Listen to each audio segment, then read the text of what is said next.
In a few weeks, the final report into what caused the Shoreham air crash will be published. 11 people died when an old military plane crashed at an air show. Since last August, experts from the Air Accidents Investigations Branch have been working out what went wrong. They investigate around 200 incidents and 20 deaths a year. Most involve light aircraft. Well, tonight we're going to take you somewhere you've almost certainly never seen before. We've been offered unprecedented access to see the work of the crash investigators at Farnborough. With the first of two special reports, here's our transport correspondent Paul Clifton. A tight-knit flying community in shock after two planes collided. The wreckage was to be expected by air accident investigators. Clipped some trees and crashed into a wheat field. Fire and the pilot died. You're looking at the detritus of death, the fragments of twisted metal in which pilots and passengers lost their lives. But each piece may hold vital evidence. We can learn a lot from propeller blades. See the score marks, the direction of the score marks? So those will give you a clue as to whether the propeller has actually been turning when it crashed, but also give you some sort of indication as to how fast the aircraft came down, the blades were turning at the same time. Sometimes crash investigators collect little more than dust.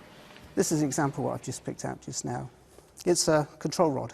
You can see it's actually failed against the connecting part. Did the bolt fail and that caused the accident, or did it occur as a result of the impact? 35 crash investigators work here, and they look at everything from small light aircraft like this one to the Hunter aircraft which crashed at Shoreham last summer. Whoa! Oh no! Probably the hardest part about Shoreham is the fact that so many people were killed who were not in the aircraft, which is highly unusual for us. We've been asked not to show wreckage from the Shoreham aircraft because it is still under investigation. It's a very sensitive role.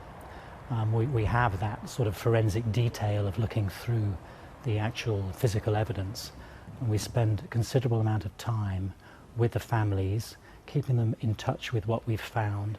Tell me what you look for. Well, what we're looking here, you can see the score marks, the direction the score marks are going, and you'll be able to see how the earth is actually driven in. So that gives us an indication then of the attitude that the aircraft was when it impacted the ground.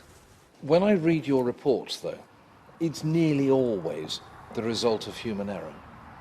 I think mechanical failures are relatively rare, but there are other factors, and I think it's too simplistic just to blame it on the pilot. You know, we're purely here to establish the cause of the accident, you know, so that we can make flying safer for everyone. Do you ever have a eureka moment when you pick up one piece and realise you've just worked out why a crash happened? That never happens. There's multiple reasons, and even if you look at something and you think, wow, that's not right, you still have to go through and check everything just to make sure you haven't gone down a blind alley. They do that with 200 incidents each year. Central to it is the black box recorder, which is in fact never black. And tomorrow we'll find out what's inside. Paul Clifton, BBC South Today, Farnborough. As Paul said, more from him tomorrow. How long have you